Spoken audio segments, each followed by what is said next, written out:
அன்னைக்கு உங்களுக்கு அதிமுக ஊழல் கட்சியை தெரியலையா? கமுக்கமாக வந்துருந்தீங்க. இன்னைக்கு மேடையில் ஊழல் கட்சியோட கூட்டணி வைக்க மாட்டேன் அப்படின்னு அதிமுக தான் நீங்கள் ஊழல் கட்சின்னு சொல்கிறீங்க. சரியா? இதுக்கு மேலே ஏடிஎம்கே எப்படி சும்மா இருக்கும்? ஒட்டாங்க பாரு ஒரு போடு. நேற்று ஆரம்பமே பனையூர் பண்ணையா. திரு விஜய் அவர்களுக்கு இப்போதுதான் இரு முனைகளில் சண்டையிடுவது என்றால் என்ன என்பது புரிந்திருக்கு. புரியுதா?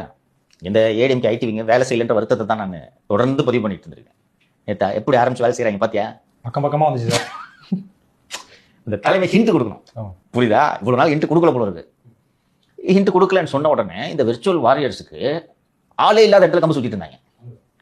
நேற்று பனையூர் பண்ணையா ஏடிஎம்கே ஐடிவிங் ஹேண்டில் இருந்து ஒரு ட்வீட் வந்ததும் ஏடிஎம்கே காட்டஸ் இறங்கி எப்படி அடிக்கிறாங்க பாத்தியா? முன்னாடிலாம் எனக்கு இந்த ரீல்ஸ்ல கூட வராது சார், இன்ஸ்டாகிராம்ல இப்ப வருது சார். எப்படி சமாளிப்ப? 6 மாசத்துக்கு ஒரு நிகழ்ச்சி நடத்திட்டு 2 பஞ்ச் டைலாக் போட்டு வட்டா அப்படின்ட்டு போய் உட்காந்துக்கிறீங்க. நீங்க உன் தொண்டை தான் அடி வாங்கிட்டு இருக்கான். இவ்வளோ நாள் நீங்களும் டிஎம்கேவும் மோதிக்கிட்டு இருந்தீங்க, யுத்தம் பண்ணிக்கிட்டு இருந்தீங்க. இன்னைக்கு 2 பக்கமும் அடிக்கிறாங்களே, எப்படி சமாளிக்க போறீங்க? குறைந்தபட்சம் விமர்சனம் செய்வதையாவது தவிர்த்திருக்கலாம் அல்லவா? நான் பல முறை சொல்லியிருக்கேன், என்ன வேண்டுமானாலும் இருக்கட்டும் உங்கள் நிலைப்பாடு. அந்த நிலைப்பாட்டை லேட்டாக சொல்றதுல என்ன டிஃபிகல்ட்டி உங்களுக்கு?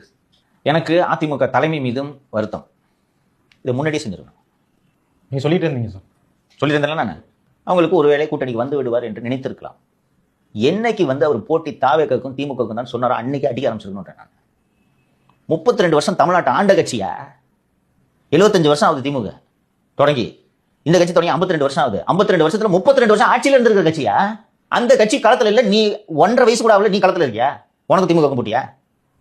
எப்படி சொல்லலாம்? எனக்கு அன்னைக்கெல்லாம் வருத்தம். ஏன் இவங்க கம்முன்னு இருக்காங்க? நீங்க எங்க வந்து விட்டுருக்கு பாத்தீங்களா?